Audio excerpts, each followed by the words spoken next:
എന്നാൽ ആ ഒരു ഓഡിയോ ലീക്ക് ചെയ്തതിന് പിന്നിലെ യഥാർത്ഥ രാഷ്ട്രീയം എന്താണെന്ന് നിങ്ങൾ ചിന്തിച്ചിട്ടുണ്ടോ? ശോഭ മേനോനും BJPയും തമ്മിൽ എന്തോ ബന്ധമുണ്ടെന്നൊക്കെ പറയുന്നതൊക്കെ വെച്ച് നോക്കുമ്പോൾ ഞാൻ ഭയങ്കര സ്ട്രേറ്റ് ഫോർവേഡ് ആയ ഒരു വ്യക്തിയാണ്. അതാണ് എന്റെ ഏറ്റവും വലിയ പ്രശ്നം. ഒരു ബോൾഡായ സ്ത്രീക്ക് ഈ ഡബിൾ മീനിങ് അർത്ഥമൊന്നും മനസ്സിലാകുന്നില്ല എന്ന് പറഞ്ഞാൽ അത് ആരാണ് വിശ്വസിക്കുക? അതിന്റെ ഇടയിൽ എന്തോ ഒരു കള്ളക്കളി നടക്കുന്നില്ല എന്നൊരു സംശയം സാധാരണക്കാർക്ക് വരുന്നതിൽ തെറ്റില്ല.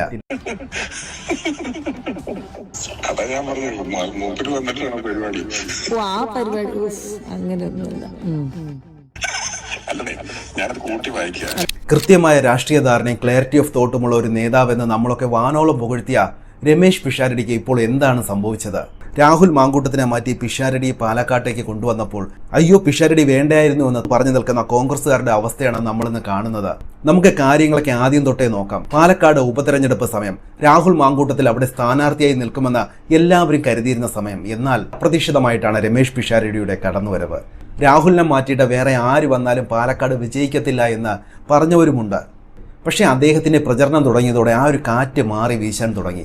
ഷാഫി പറമ്പിലും VK ശ്രീകണ്ഠൻ MP ഉൾപ്പെടെയുള്ള വമ്പൻ നിര പിഷാരടിക്കായി കളത്തിലിറങ്ങി. BJPയുടെ കരുത്തുറ്റ സ്ഥാനാർത്ഥി ശോഭാ സുരേന്ദ്രനെതിരെ വമ്പൻ ഭൂരിപക്ഷത്തോടെ അദ്ദേഹം വിജയിച്ചു കയറി. പാലക്കാട് അദ്ദേഹത്തെ 2 കൈ നീട്ടി സ്വീകരിച്ചു, ഹൃദയത്തിൽ പ്രതിഷ്ഠിച്ചു. വിജയത്തിന് ശേഷം നിയമസഭയിൽ പോയി അദ്ദേഹം നടത്തിയ അടിപൊളി പ്രസംഗങ്ങൾ നമ്മൾ കണ്ടതാണ്. അതുമാത്രമല്ല പ്രതിപക്ഷം പോലും കൈയടിച്ചു പോകുന്ന വാക്ചാതുര്യം. അയാൾ നല്ലൊരു ഭരണം കാഴ്ചവെക്കുമെന്ന് എല്ലാവരും വിശ്വസിച്ചു. രാഹുലിന് പകരമുള്ള കോൺഗ്രസിന്റെ നഷ്ടം പിഷാരടി നികത്തുമെന്ന് നമ്മൾ കരുതി. പക്ഷേ അവിടെയാണ് ജനങ്ങൾക്ക് തെറ്റിയത്. ഒരു MLA എന്ന നിലയിൽ 5 കൊല്ലം അദ്ദേഹം ജനങ്ങളെ സേവിക്കാനുണ്ട്. പക്ഷേ പാലക്കാട് പോകേണ്ടതിന് പകരം ഇയാൾ ചെയ്തത് എന്താണ്? നേരെ പോയത് അമ്മയിലെ പ്രശ്നം തീർക്കാനാണ്. അവിടുത്തെ പ്രശ്നം തീർക്കാൻ വലിയ നടന്മാർ അവിടെ ഉണ്ടല്ലോ. പിന്നെ എന്തിനാണ് ഒരു ജനപ്രതിനിധിയായ താങ്കൾ ആ ഒരു ചീഞ്ഞളിഞ്ഞ പരിപാടി എടുത്ത് തലയിൽ വെച്ചത്? ആ ഒരു ഒറ്റ കാരണം കൊണ്ട് തന്നെ ഇന്ന് കോൺഗ്രസ്സുകാർ ഫുൾ തെറിവിളിയാണ് കേൾക്കേണ്ടി വരുന്നത്. VD സതീശനടക്കമുള്ളവർക്ക് ഇയാൾ ഉണ്ടാക്കി വെച്ച നാണക്കേട് ചെറുതൊന്നുമല്ല. സർക്കാരിനെതിരെ പ്രതിപക്ഷം കൊണ്ടുവന്ന വിഷയങ്ങളെല്ലാം ഈ വിഴുപ്പുകെട്ടിൽ മുങ്ങിപ്പോയി. നമുക്കിനി ആ ഞെട്ടിക്കുന്ന ഓഡിയോ ക്ലിപ്പിലേക്ക് വരാം. രമേശ് പിഷാരടി ശോഭ മേനോനും തമ്മിലുള്ള ആ ഒരു ടെലിഫോൺ സംഭാഷണം. ഞാനിവിടെ എന്റെ ഹസ്ബൻഡ് ഇന്ന് വൈകുന്നേരം വരും. അപ്പൊ ഞാന് ഇവിടെ വന്നാ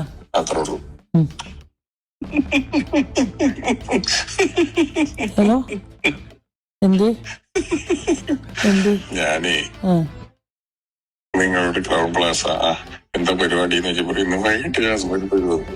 അല്ല അതല്ല, ഞാൻ അങ്ങനെയല്ല. ബോംബെന്ന് മൂപ്പര് വരും എന്നാ ഞാൻ പറഞ്ഞത്. അതാ ഞാൻ പറഞ്ഞത് മൂപ്പര് വന്നിട്ടാണ് പരിപാടി. ആ പരിപാടി അങ്ങനെയൊന്നുമില്ല. അല്ലേ ഞാനത് കൂട്ടി വായിക്കാം. നിങ്ങളോട് ചോദിച്ചു എന്താ ഇന്ന് പരിപാടി? വൈകിട്ട് ഹസ്ബൻഡ് വരും. ഞാൻ ഭയങ്കര സ്ട്രേറ്റ് ഫോർവേഡ് ആയ ഒരു വ്യക്തിയാണ്. അതാണ് എന്റെ ഏറ്റവും വലിയ പ്രശ്നം. എനിക്ക് ഇങ്ങനത്തെ ഒരു കാര്യങ്ങളും അറിയാത്ത ഒരു കാര്യമാണ്. നിങ്ങൾ കേട്ടല്ലോ, അവരെ വിളിച്ചിട്ട് ഇങ്ങനെ ഒരു കോഴിത്തരം സംസാരിക്കേണ്ട എന്തെങ്കിലും കാര്യമുണ്ടോ ഇങ്ങേർക്ക്? സംഗതി അയാൾ ഒരു തമാശയായിട്ട് ചോദിച്ചതായിരിക്കാം. സിനിമാ മേഖലയിലെ സുഹൃത്തുക്കൾ തമ്മിലുള്ള ഒരു ബോണ്ട് വെച്ചിട്ട് സംസാരിച്ചതാകാനും വഴിയുണ്ട്. കാരണം ഇവർ രണ്ടുപേരും പല പ്രോഗ്രാമുകളിലും ഗസ്റ്റുകളായിട്ടും ജഡ്ജികളായിട്ടും ഇരിക്കുന്നത് നമ്മൾ കണ്ടിട്ടുള്ളതാണ്. പക്ഷേ ഇവിടെ ശ്രദ്ധിക്കേണ്ട മറ്റൊരു കാര്യമുണ്ട്. ശോഭ മേനോന്റെ പ്രതികരണമാണ്. ആ ഒരു ഓഡിയോ ക്ലിപ്പ് കേട്ടാൽ നമുക്ക് തോന്നും പച്ചവെള്ളം ചവച്ചരച്ച് കുടിക്കുന്ന ഒരു പഞ്ചപാവമാണ് അവരെന്ന്. ഞാൻ ഭയങ്കര സ്ട്രേറ്റ് ഫോർവേഡ് ആയ ഒരു വ്യക്തിയാണ്. അതാണ് എന്റെ ഏറ്റവും വലിയ പ്രശ്നം. എനിക്ക് ഇങ്ങനത്തെ ഒരു കാര്യങ്ങളും അറിയാത്ത ഒരു കാര്യമാണ്. എനിക്കൊന്നും അറിയത്തില്ല, ഞാനിപ്പോൾ മുട്ടയിൽ നിന്ന് വിരിഞ്ഞ് വന്നതേ ഉള്ളൂ എന്ന രീതിയിലാണ് അവരുടെ സംസാരം.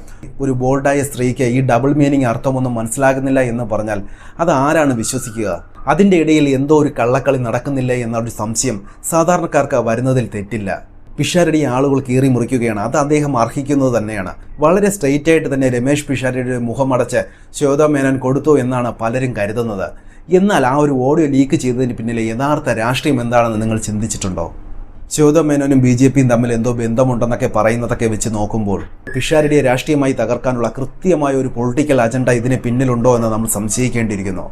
എന്തൊക്കെ രാഷ്ട്രീയ അജണ്ടയെന്ന് പറഞ്ഞാൽ തന്നെയും പിഷാരടിയുടെ കോഴിത്തരത്തിന് എന്ത് ന്യായീകരണം, എന്ത് വെള്ളപൂശി നമ്മളതിനെ കവർ ചെയ്യുമെന്നത് ഇപ്പോൾ കോൺഗ്രസ്സുകാർ ചിന്തിച്ചുകൊണ്ടിരിക്കുന്ന ഒരു കാര്യമാണ്. ആ ഒരു ഓഡിയോ ക്ലിപ്പ് പുറത്തു വന്നതിന് പിന്നാലെ എന്ത് സംഭവിച്ചു എന്ന് നിങ്ങൾക്കറിയാമോ? AMMയിലെ അംഗത്വം പിഷാരടി രാജിവെച്ചു.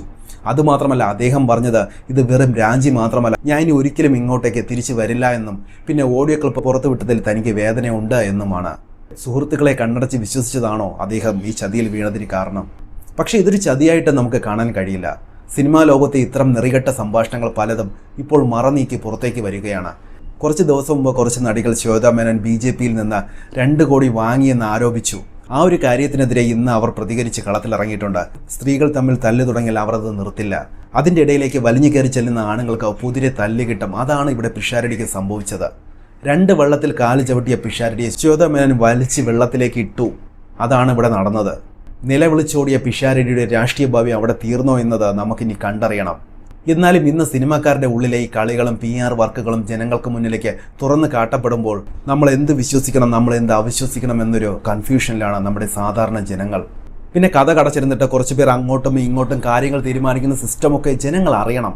സത്യം പറഞ്ഞാൽ എൻ്റെ പൊന്നു രമേശ് പിഷാരടി, നിങ്ങളെ വിശ്വസിച്ച് വോട്ട് ചെയ്ത ലക്ഷക്കണക്കിന് ജനങ്ങളോട് നിങ്ങൾ ചെയ്തത് ചതിയാണ്. കോൺഗ്രസ് പോലൊരു പ്രസ്ഥാനത്തിന് ഇതൊരു തീരാ കളങ്കമായി മാറി. അന്ന് രാഹുൽ തന്നെയായിരുന്നു പാലക്കാടിന് അനുയോജ്യനെന്ന് ഇപ്പോൾ നിങ്ങൾക്ക് തോന്നുന്നുണ്ടോ? ഒരു MLA എന്ന നിലയിൽ പിഷാരടി ജനങ്ങൾക്കിടയിൽ നിൽക്കേണ്ട സമയത്ത് ഈ കച്ചറ അലക്കാൻ പോയത് വലിയൊരു രാഷ്ട്രീയ മണ്ടത്തരമായി പോയെന്ന് തന്നെയാണ് ഞാൻ പറയുന്നത്. രാഹുലിനെ വീണ്ടും പാലക്കാട്ടേക്ക് തിരിച്ചു കൊണ്ടുവരണമെന്നോ അല്ലെങ്കിൽ പാർട്ടിയിൽ വലിയൊരു സ്ഥാനം കൊടുക്കണമെന്നോ ഉള്ള ചർച്ചകൾ ഇപ്പോൾ സജീവമാണ്. ഒരു ജനപ്രതിനിധിക്ക് ജനങ്ങളോടുള്ള ഒരു വിശ്വസ്തതയുണ്ട്, അത് അയാൾ തകർക്കാൻ പാടില്ല. സിനിമാക്കാരുടെ ഉള്ളിലെ ഈ ഒരു പവർ ഗെയിമും രാഷ്ട്രീയമൊക്കെ വലിയൊരു ഹിപ്പോക്രസിയാണ്.